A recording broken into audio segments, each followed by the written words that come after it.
Welcome to YouTube ACS your education mentor. So friend, आज के इस सेशन में हम लोग बात करने वाले हैं आयुष काउंसलिंग अपडेट्स के बारे में। आप सभी लोगों को पता है ऑल ओवर इंडिया में जो हमारी MBBS की काउंसलिंग है या हम बोल सकते हैं BDS की काउंसलिंग है, उसके मॉपअप राउंड के शेड्यूल जो है काफ़ी स्टेट के वो डिक्लेयर कर दिए गए हैं। और अब हमारी आयुष की काउंसलिंग भी जो है वो स्टार्ट हो चुकी है AACCC। जैसा कि आप जानते हैं कि अगर आप लोगों को गवर्नमेंट की काउंसलिंग करनी हो, सेमी गवर्नमेंट की काउंसलिंग करनी हो, या जो हमारी 8 डीम्ड यूनिवर्सिटी हैं आयुष के लिए, BMS के लिए, उनके लिए काउंसलिंग करनी हो, that condition you will apply for AACCC official website. तो उसका शेड्यूल आप सभी लोगों को पता है कि ऑफिशियली वेबसाइट पे कुछ टाइम पहले डिक्लेयर कर दिया गया था। तो लेकिन उसका जो इन्फॉर्मेशन बुलेटिन था जिसमें आपकी काउंसलिंग की पूरी अपडेट्स मेंशन रहती हैं, क्या शेड्यूल है, क्या आप लोगों का एलिजिबिलिटी क्राइटेरिया है, साथ साथ क्या रिक्वायर्ड डॉक्यूमेंट्स होते हैं, आपकी सिक्योरिटी मनी कितनी लगेगी, और वो जो सिक्योरिटी है किन कंडीशन में आप लोगों को वो रिफंडेबल होगी। और आपकी देखिए ऑब्वियसली आप लोग अगर इस साल की काउंसलिंग करने जा रहे हैं तो लास्ट ईयर का आपका क्या कट ऑफ था, इस साल काउंसलिंग का क्या पैटर्न रहने वाला है, काउंसलिंग पैटर्न में कोई चेंज आएगा या फिर आपका सेम पैटर्न रहेगा, इन सब के बारे में हम लोग डिस्कस करेंगे। सो आइए पहले हम लोग स्टार्ट कर लेते हैं। तो आप लोग जानते हैं AACCC ऑफिशियल वेबसाइट है आयुष काउंसलिंग के लिए, और AACCC पे आप लोगों की जो काउंसलिंग होती है उसकी भी हम आगे बात करेंगे, क्योंकि देखिए इस पे सेंट्रल यूनिवर्सिटीज़ की भी काउंसलिंग होती है, आप लोगों के प्रॉपर जो गवर्नमेंट कॉलेजेस हैं उनकी भी होती है, साथ साथ सेमी गवर्नमेंट कॉलेजेस की भी होती है। तो ये ऑफिशियल वेबसाइट पे आप लोग आ जाएंगे, जो काउंसलिंग का शेड्यूल है वो आपको ये क्लिक करने पे ये शेड्यूल ओपन होकर के आएगा। जो स्टार्टिंग डेट है रजिस्ट्रेशन की वो 1 सितंबर से रजिस्ट्रेशन स्टार्ट हो रहा है, लास्ट डेट 4 सितंबर है। और जो पेमेंट आप लोगों को करनी है वो आप लोगों को 5 PM तक आप लोग कर सकते हैं 4 सितंबर को। चॉइस फिलिंग और लॉकिंग जो होनी है 2 सितंबर से स्टार्ट हो जाएगी 4 सितंबर तक, और जो उसका लास्ट टाइम है वो 11:55 PM तक है। चॉइस लॉकिंग आप लोगों को करनी रहेगी, जो चॉइस लॉकिंग स्टार्ट होगी 2 PM से लेकर 11:55 PM तक आप लोग चॉइस लॉकिंग कर सकते हैं। चॉइस लॉकिंग में क्या करना है आप लोगों को, जिस तरीके से आप लोगों ने अपनी चॉइसेस जब ऐड की थी उन्हीं चॉइसेस को आप लोगों को लॉक भी करना होता है। तो वहीं आप लोग अपना पोर्टल ओपन करेंगे, देन आप लोग लॉकिंग के लिए आगे प्रोसीड करेंगे। और लॉकिंग के लिए जब आप लोग आगे प्रोसीड करेंगे तो आप लोगों के पास एक OTP आएगा, उस OTP को आप लोगों ने मेंशन करना है, देन आप लोगों का जो चॉइस लॉकिंग है वो हो जाएगा। और एक चीज़ ध्यान रखिएगा, छोटी छोटी चीज़ें अगर हम लोग eight the time of counselling ध्यान रखते हैं तो हमारी काउंसलिंग एक बहुत अच्छे तरीके से हो जाती है, हम लोगों को एक बहुत अच्छी सीट मिल जाती है। आप लोग देखिए जब रजिस्ट्रेशन करेंगे तो उस टाइम अपने रजिस्ट्रेशन फॉर्म का एप्लीकेशन प्रीव्यू अपने पास रखना। सेकंड हम लोगों का होता है कि आप लोग जब अप्लाई चॉइस फिलिंग करेंगे, चॉइस लॉकिंग करेंगे, देन उस टाइम आप लोगों को चॉइस लॉकिंग का प्रिंट आप लोगों के पास होना चाहिए, ताकि आप लोगों को पता रहे, आपके जो माइंड में सारी चीज़ें रहे कि पहले फेज आपने ये किया था, देन आफ्टर दैट आपने चॉइस लॉकिंग की थी, तो उस टाइम आपकी क्या क्या चॉइसेस थी, तो इनको आपको लॉक कर देना है। देन आफ्टर दैट आप लोगों का रिजल्ट आएगा 7 सितंबर को, एंड उसके बाद आपको ज्वाइनिंग करनी होती है। ज्वाइनिंग के टाइम काफ़ी डॉक्यूमेंट्स होते हैं जो मैंडेटरी होते हैं, और देखिए काउंसलिंग जो होती है वो हमारी डॉक्यूमेंट के बेस पर ही होती है कि आप लोगों के पास रिक्वायर्ड डॉक्यूमेंट है या नहीं। क्योंकि देखिए आप लोग अगर गवर्नमेंट के लिए जाते हैं तो गवर्नमेंट काउंसलिंग का क्या रूल रहता है बेसिकली ये, क्योंकि हमारे पास काफ़ी कमेंट्स आते हैं। अब देखिए जो इस साल जिनका ये पहला नेट था और वो आयुष काउंसलिंग के लिए जा रहे हैं, तो उनको इस चीज़ के बारे में इंफॉर्मेशन नहीं होगी कि आप लोगों का जो होता है डॉक्यूमेंट्स बहुत रिक्वायर्ड होते हैं। अगर डॉक्यूमेंट में कुछ भी प्रॉब्लम होता है तो कैंसिल भी हो जाते हैं, तो इसलिए डॉक्यूमेंट्स आप लोगों के पास सारे होना बहुत ज़्यादा मैंडेटरी है। और गवर्नमेंट कॉलेजेस के लिए कौन से कैंडिडेट अप्लाई कर सकते हैं, तो देखिए गवर्नमेंट कॉलेजेस के लिए अगर आप स्टेट की बात करें, मान लीजिए आप यूपी के गवर्नमेंट कॉलेजेस के लिए अप्लाई करना चाहते हैं, तो आप लोगों का जो क्राइटेरिया है वो क्राइटेरिया क्या है। तो अगर आप लोग गवर्नमेंट कॉलेजेस के लिए अप्लाई करना चाहते हैं तो बेसिकली आप के पास वहाँ का डोमिसाइल होना चाहिए।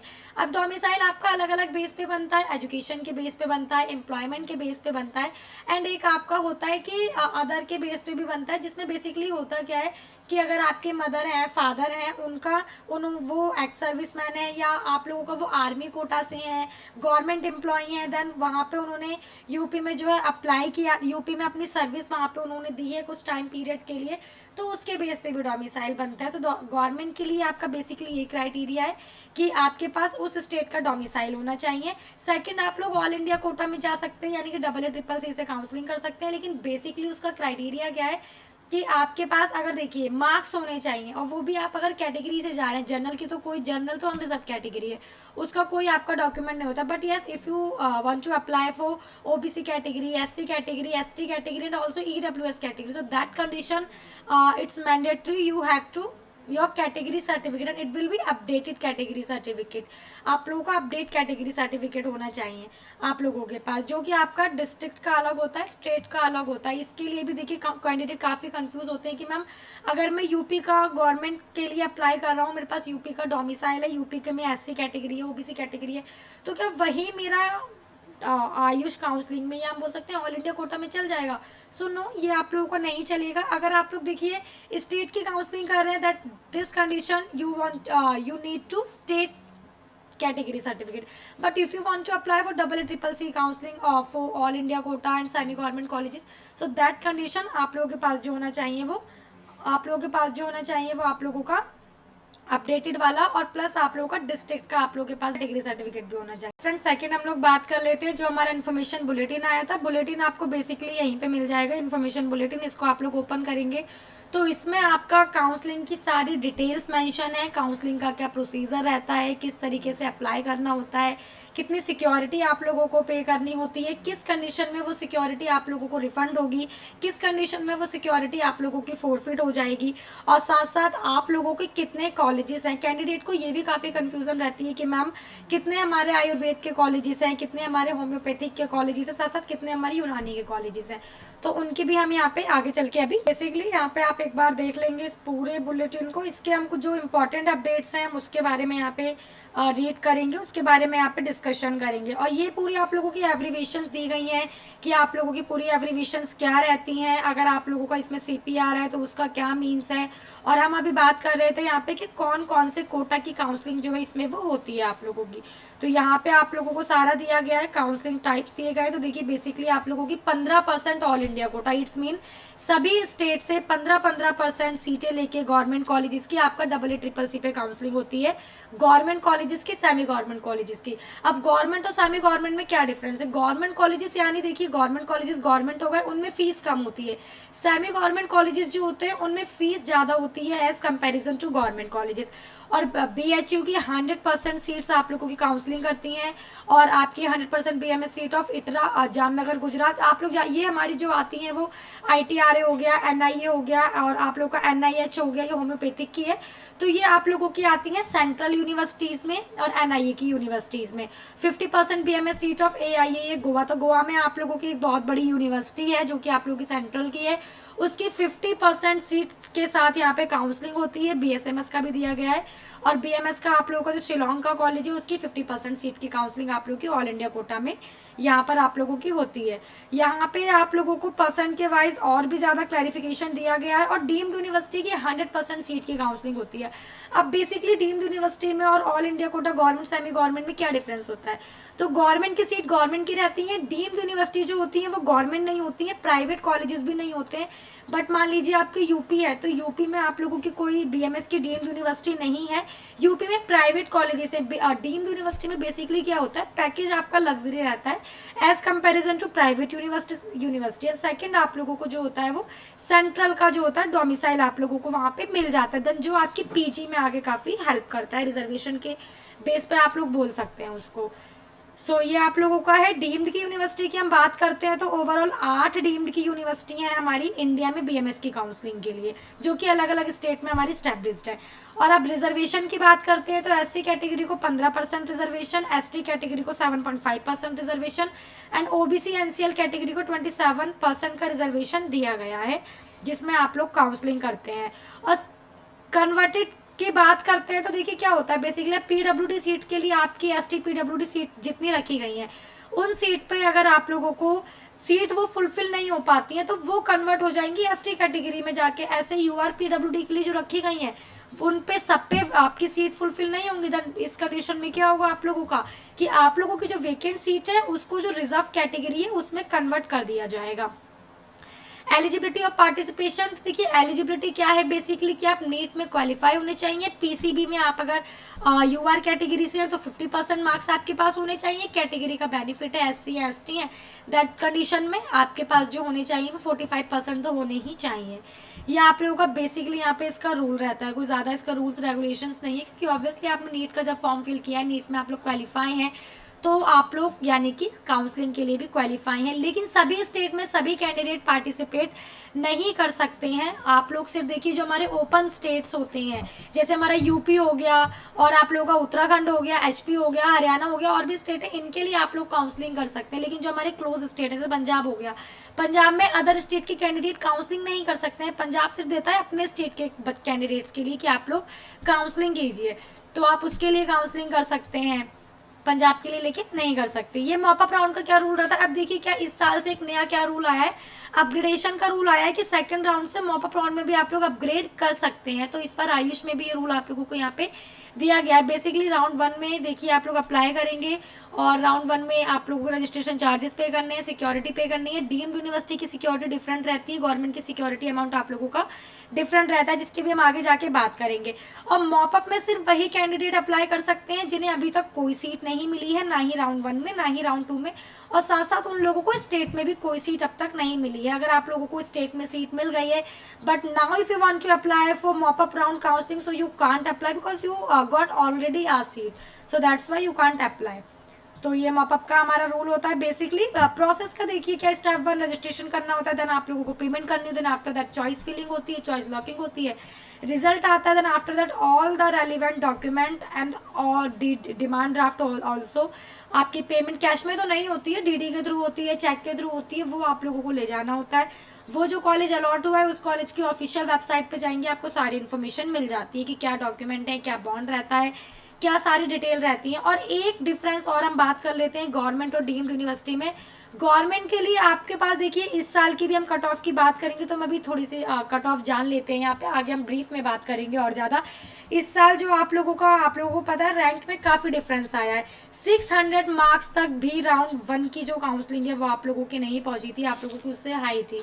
और क्लोजिंग तो देखिए अभी राउंड 2 हमारा डन हुआ है, उसकी भी क्लोजिंग आप देखेंगे तो 600 से अब भी गई है। तो यही पैटर्न हमारा इस बार आयुष की काउंसलिंग में भी रहेगा। तो गवर्नमेंट के लिए जो रहते हैं स्कोर अलग रहते हैं, सेमी गवर्नमेंट के अलग रहते हैं, सेंट्रल यूनिवर्सिटी के ज़्यादा हाई रहते हैं as comparison to government and semi government. और डीम्ड यूनिवर्सिटी में तो आपके अगर क्वालिफाइंग मार्क्स भी हैं, इस कंडीशन में भी आप लोगों को सीट जो है वहाँ पे मिल जाती है।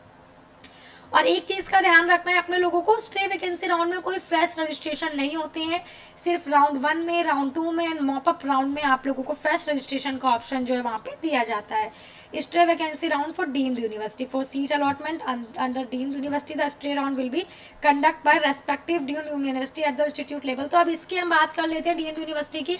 तो बेसिकली गवर्नमेंट सेमी गवर्नमेंट में क्या होता है, काउंसलिंग EEEC का पोर्टल कराएगा। लेकिन वही बात अगर डीम्ड यूनिवर्सिटीज़ की आ जाती है तो उस कंडीशन में आप लोगों का क्या होगा कि अगर सीट वेकेंट है तो आप लोगों का जो कॉलेज है, जिस कॉलेज में सीट वेकेंट है, उसकी इंस्टीट्यूट लेवल की काउंसलिंग होगी। यानी कि आप लोग रजिस्ट्रेशन आप लोगों ने पहले से कर रखा हुआ है आपका EEEC पे, आप लोगों को क्या करना है, कॉलेज अपनी वेबसाइट पे देगा ऑफलाइन काउंसलिंग के लिए। उस टाइम आप लोगों को ऑफलाइन काउंसलिंग के लिए all the relevant documents and also demand draft and cash में आपकी जो पेमेंट होगी वो आप लोगों की चेक में होगी, तो आप लोगों को वो अपने साथ लेकर के चले जाना है और जाके अपनी काउंसलिंग के जो है पूरी करनी है वहाँ पे।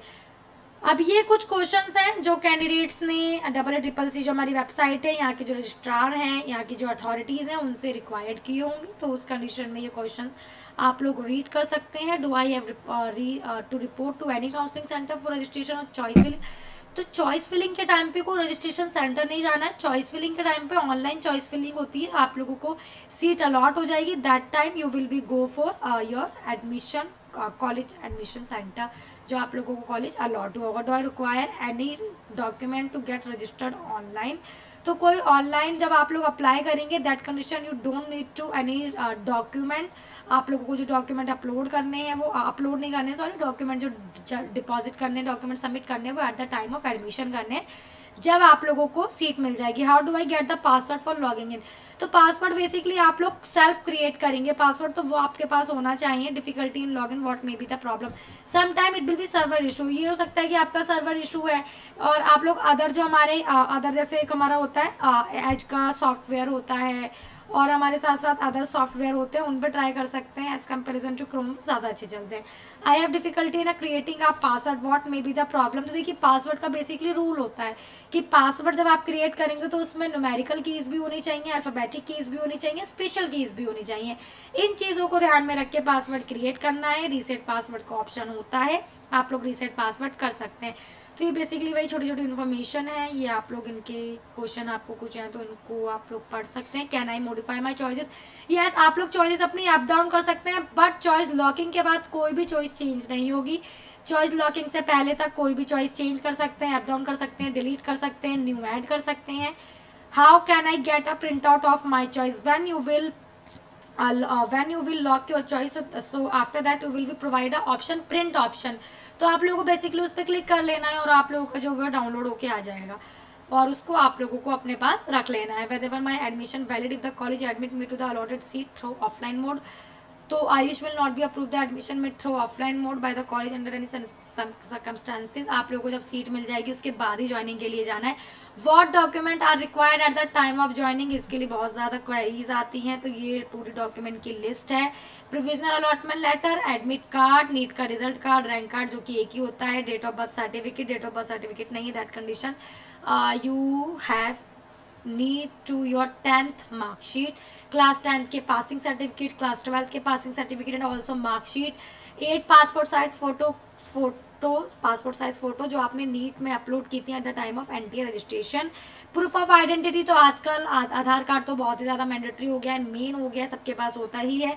आधार कार्ड ले जा सकते हैं, पैन कार्ड ले जा सकते हैं, driving licence, voter ID card, passport. Medical fitness certificate annexure इसमें दिया गया है, मेडिकल फिटनेस सर्टिफिकेट लेके जाना है, टीसी लेकर के जानी है।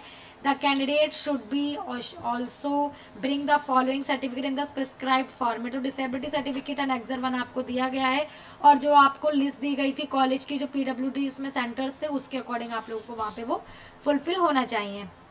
कैटेगरी सर्टिफिकेट, ऑब्वियसली कैटेगरी से जा रहे हैं तो category certificate is mandatory eight the time of admission. अगर आपके पास नहीं होगा कैटेगरी सर्टिफिकेट दैट कंडीशन आप लोगों को प्रॉब्लम फेस करनी पड़ सकती है क्योंकि आप उसी कैटेगरी के थ्रू गए हैं।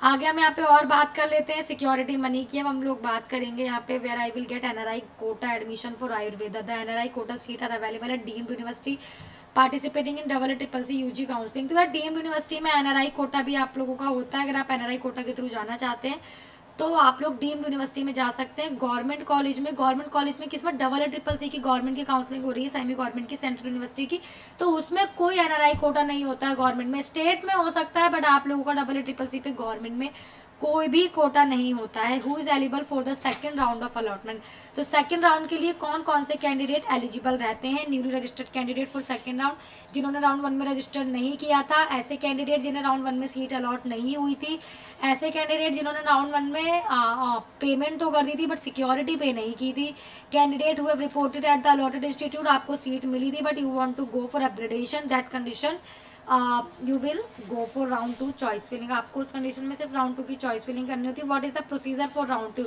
जो बेसिकली राउंड 1 का प्रोसीजर है वही राउंड 2 का प्रोसीजर है। आप लोगों को registration, choice filling, registration, payment, choice filling, allotment, joining, ये आप लोगों का प्रोसेस रहता है। अपग्रेडेशन के लिए जा रहे हैं तो रजिस्ट्रेशन नहीं करना है।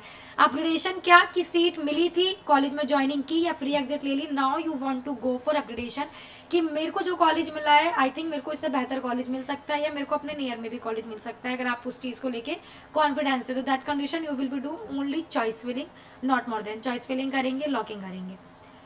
आगे हम लोग बात कर लेते हैं और what is the time period for the free exit. तो फ्री एग्जिट का एक टाइम पीरियड होता है जो कि सेकंड राउंड से पहले तक आप लोगों का वो होता है। उसके नोटिस वेबसाइट पे डिक्लेयर किए जाते हैं। आप लोग अगर हमारा चैनल फॉलो करेंगे तो आपकी काउंसलिंग स्मूथली तरीके से अच्छे से हो जाएगी क्योंकि हम अपने चैनल पे सारी अपडेट देते हैं। साथ ही साथ आप लोग जानते हैं हमारा हम काउंसलिंग में भी हेल्प करते हैं। अगर आपको कोई क्वेरी है, कुछ कंफ्यूजन है, कुछ समझ नहीं आ रहा है और आप एक अच्छी सीट लेना चाहते हैं, आपको पता है आपके मार्क्स पे एक अच्छी सीट मिल जाएगी, that condition you can call our helpline number, you can contact us on our WhatsApp and also our social media handle. We will provide you a best seat जो आपके मार्क्स के according, आपके score के according आपके इसमें आएगी। Am I eligible for further IU's counseling if I resign from joint institute course? Yes, the candidate shall be eligible. Round 2 में seat मिली, join नहीं की, और राउंड 2 में सीट मिली, ज्वाइन नहीं की, उस चीज़ को लेके हो रहा है। लेकिन क्या होगा, आप लोगों को ना सिक्योरिटी जो होती है वो फॉरफिट हो जाती है आप लोगों की, तो मॉपअप में फ्रेश रजिस्ट्रेशन कर सकते हैं, सिक्योरिटी आप लोगों की जो है वो फॉरफिट हो जाएगी। What happen if the candidate withdraw their first and second on allotted upgrade seat beyond the stipulated time? Such candidate will be ineligible for further IU's counseling.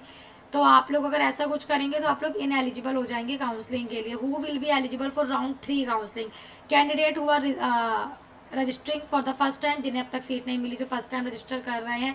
Registered candidate who have not allotted any seat, तो आप लोग देखिए या तो fresh registration कर रहे हैं। Fresh registration किस कंडीशन में, कि कोई आप लोगों ने रजिस्ट्रेशन नहीं किया राउंड 1 और राउंड 2 में, that condition you can go for round mop up counselling. And also अगर आप लोगों ने रजिस्ट्रेशन किया था, सीट अब तक नहीं मिली है, तो आप लोग मॉपअप की काउंसलिंग के लिए एलिजिबल है। Candidate allotted seat in round 1 and availed free exit, तो वो लोग आप लोग काउंसलिंग के लिए अप्लाई यहाँ पे कर सकते हैं।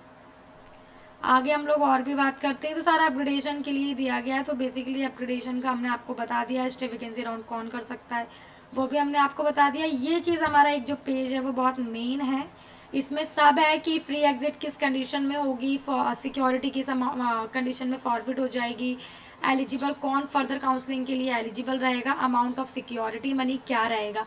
तो round 1 free exit, yes free exit आप कर सकते हैं, नो कोई सिक्योरिटी फॉरवर्ड नहीं होगी, सिक्योरिटी रिफंड हो जाएगी। Eligible for further counselling, yes आप फर्दर काउंसलिंग के लिए एलिजिबल रहेंगे। राउंड 2 में free exit if not join, no free exit if join, अगर ज्वाइन कर लेते हैं तो कोई फ्री एग्जिट नहीं होगी, ज्वाइन नहीं करते हैं तो फ्री एग्जिट हो जाएगी। Candidate not join not reported to the allotted seat are eligible for further counselling. Round 3 के लिए नो फ्री एग्जिट, राउंड 3 में कोई फ्री एग्जिट नहीं है। अगर सीट ज्वाइन कर लेंगे दैट कंडीशन सिक्योरिटी वापस हो जाएगी, अदरवाइज सिक्योरिटी मनी वापस नहीं होगी।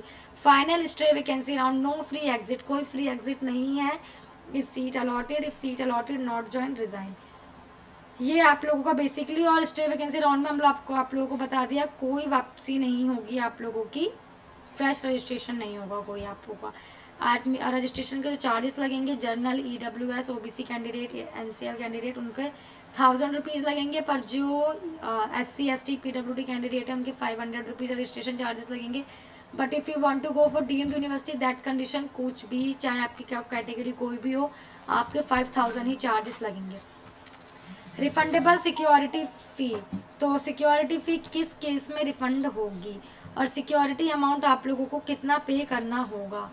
तो जो हमारे गवर्नमेंट के लिए जा रहे हैं कैंडिडेट और सेमी गवर्नमेंट के लिए जा रहे हैं, सेंट्रल यूनिवर्सिटीज़ के लिए जा रहे हैं, उन्हें 10,000 पे करना है, बट जो डीम्ड यूनिवर्सिटीज़ के लिए जा रहे हैं उनको 50,000 रुपीज़ पे अपने करने होंगे। और भी यहाँ पे फ्रिक्वेंटली आस्क्ड क्वेश्चन है, FAQ, आप इनको पढ़ सकते हैं। How to contact the financial custodian, तो सबके कॉन्टैक्ट नंबर मेंशन है, आप इन कॉन्टैक्ट नंबर पे आप इन लोगों को कॉल कर सकते हैं। और यहाँ पे ये हेल्प सेंटर की लिस्ट दी गई है। अभी हम लोग बात करते हैं कौन कौन से कॉलेजेस हैं। ये आप लोगों को परफॉर्मा दिए गए हैं, यानी कि जो कैटेगरी सर्टिफिकेट्स होते हैं उनके परफॉर्म आए, तो इन लोगों को ये आप लोगों को देखना है। ये मेडिकल फिटनेस का सर्टिफिकेट है, मेडिकल फिटनेस सर्टिफिकेट जो आप लोगों के रजिस्टर्ड वाले डॉक्टर्स होते हैं उनसे आप लोगों को बनवाना होता है। ये हमारे government, semi government, central universities की और डीम्ड यूनिवर्सिटीज़ की लिस्ट है। तो कैंडिडेट पूछते हैं मैम ओवरऑल इंडिया में आयुर्वेद की कितने कॉलेजेस हैं, तो आइए हम लोग बात कर लेते हैं। आयुष के BMS के लिए जो टोटल आप लोगों के गवर्नमेंट है 67 गवर्नमेंट कॉलेजेस हैं।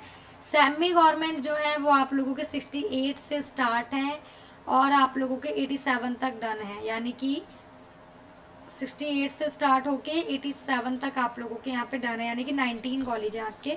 डीम्ड यूनिवर्सिटीज़ जो है हमारी आयुष की, VMS की, तो आप लोग यहाँ पे देख सकते हैं 8 से आप लोगों की जो है ये 9 डीम्ड यूनिवर्सिटी हैं आप लोगों की यहाँ पे आयुष की। सेंट्रल यूनिवर्सिटी जो है और जो हमारे नेशनल इंस्टीट्यूट्स हैं आयुष के, BMS के, वो हमारे 5 हैं जो कि अलग अलग स्टेट में स्टैब्लिश्ड हैं। होम्योपैथिक वाले कैंडिडेट इसको देख सकते हैं, ये होम्योपैथिक की है, गवर्नमेंट एडेड हो गया। ये यूनानी की चल रही है यहाँ पे। तो बेसिकली पूरा इन्फॉर्मेशन बुलेटिन में यही है कि रिक्वायर्ड डॉक्यूमेंट क्या है, एलिजिबिलिटी क्राइटेरिया क्या है, हमने आपको बता दिया कि गवर्नमेंट की काउंसलिंग के लिए कौन से कैंडिडेट अप्लाई कर सकते हैं। और अब हम लोग यहाँ पे बात कर लेते हैं नेक्स्ट अपनी कट ऑफ की, जिसका कैंडिडेट को काफ़ी वेट रहता है। और अभी हम लोग स्टेट की भी बात करेंगे जिस जिस स्टेट में काउंसलिंग स्टार्ट हो चुकी है। तो देखिए बेसिकली ये लास्ट ईयर की कट ऑफ है। हम जो सर से सारा डिस्कशन करने के बाद हमने आप लोगों को ब्रीफ में यहाँ पे बताएंगे कि इस साल कट ऑफ किया जा सकता है। तो बेसिकली देखिए इस साल क्या हुआ है कि रैंक काफ़ी ज़्यादा हाई चली गई है। इस वजह से अगर आप लोग एमबीबीएस भी देखेंगे तो 600 प्लस चला गया है। क्लोजिंग भी इस बार जो हमारी वो 600 प्लस जाने की ही संभावना है। और हम लोग बात कर लेते हैं यहाँ पे आयुष की। तो आयुष की लास्ट ईयर जो गई थी ये राउंड 1 की है, जो राउंड 1 में गई थी। देन ये स्ट्रे वैकेंसी राउंड की डायरेक्ट है जो क्लोजिंग गई थी। तो आप देख सकते हैं लास्ट ईयर फर्स्ट राउंड में 586 पे मिल गई थी सेंट्रल यूनिवर्सिटी, वही स्ट्रे वैकेंसी राउंड में जाकर 575 तक मिली थी। तो इसमें जो डिफरेंस आप लोगों को मिलेगा, देखिए इस साल सेंट्रल यूनिवर्सिटीज़ की हम बात करते हैं तो राउंड 1 में जो कट ऑफ जा सकती है वो as comparison to last year आप लोगों की 5 से 8 मार्क्स अब जाएगी। यानी कि जनरल कैटेगरी की सेंट्रल यूनिवर्सिटी की बात करते हैं तो 591 595 तक आपके मार्क्स है तो आपको सीट मिल जाएगी। ईडब्ल्यूएस कैंडिडेट की 583 से 587 मार्क्स तक मिल जाएगी। ओबीसी कैटेगरी के लिए 584 से 589 तक, एससी कैटेगरी के लिए 467 से आप लोगों की जो है 572 तक, और जो एसटी कैटेगरी है 445 से आप लोगों की 450 तक। वहीं ऑल इंडिया गवर्नमेंट की बात करते हैं, अभी राउंड 1 की हम बात कर रहे हैं। राउंड 1 में क्या जा सकती है, स्ट्रे की बात हम बाद में करेंगे। तो राउंड 1 में जो आप लोगों की as comparison to last year 576 से लेकर के आप लोगों की जो जा सकती है वो 580 तक, और ईडब्ल्यूएस कैटेगरी की 574 से ये भी आपकी 580 तक, 573 से ओबीसी कैंडिडेट की ये आपकी जा सकती है जो 578 तक, और जो एससी कैटेगरी है 461 से 466 तक, एसटी कैटेगरी की 415 से लेके 420 तक, और जो सेमी गवर्नमेंट है हमारे यानी कि all India quota government aided उनकी 570 से लेकर के आपकी जो जा सकती है 575 तक, और ईडब्ल्यूएस कैटेगरी की जो जा सकती है 569 से 573 तक, और आप लोगों की जो ओबीसी कैटेगरी है 559 से 564 से 5 आप लोगों की 569 तक जा सकती है। एससी कैटेगरी की 455 से लेकर के 4 आप लोगों की जो है 452 तक जा सकती है। साथ साथ एसटी कैटेगरी की 413 से लेके 418 तक जा सकती है। अब क्लोजिंग की बात करते हैं, यानी कि अब हम इसकी बात करेंगे कि इसमें हमारी क्लोजिंग क्या जा सकती है। तो सर ने ये पूरी लिस्ट हमें अपडेट करके दी है, इस लिस्ट के अकॉर्डिंग हम आपको सारा बता रहे हैं। इसमें सर ने सारी चीज़ें हमें यहाँ पे मेंशन करवाई हैं। So basically stray vacancy round में जो इस साल क्लोजिंग हो सकती है सेंट्रल यूनिवर्सिटी में 585 मार्क्स तक से लेके 588 तक जा सकती है। हम बात कर रहे हैं क्योंकि एमबीबीएस में भी 100 मार्क्स तक का ही डिफरेंस, एमबीबीएस में भी कुछ ज़्यादा डिफरेंट नहीं आया है, तो ऑब्वियसली आयुष में भी आप लोगों को कुछ ज़्यादा डिफरेंस हमें देखने को यहाँ पे नहीं मिलेगा। सेकंड हम बात कर लेते हैं ईडब्ल्यूएस कैटेगरी की सेंट्रल यूनिवर्सिटी में, तो 579 तक जा सकती है क्लोजिंग, ओबीएस की 547 तक, एससी कैटेगरी की 444 तक, एसटी कैटेगरी की 356 तक, ऑल इंडिया कोटा गवर्नमेंट की बात करते हैं तो 522 तक, ईडब्ल्यूएस की 519 तक, ओबीसी की 517 तक, एससी कैटेगरी की 384 तक, एसटी कैटेगरी की 298 तक। ऑल इंडिया कोटा जो हमारे गवर्नमेंट एडेड हैं उनकी 515 तक जा सकती है, जनरल ईडब्ल्यूएस की 504 तक, ओबीसी कैटेगरी की 512 तक, एससी कैटेगरी की 388 तक, एसटी कैटेगरी की जो जा सकती है क्लोजिंग वो 1 हमारी जो है वो 83 तक क्लोजिंग जा सकती है ओवरऑल। तो ये हमने यहाँ पे बात कर ली कि इस साल हमारी जो क्लोजिंग कट ऑफ है वो क्या जा सकती है।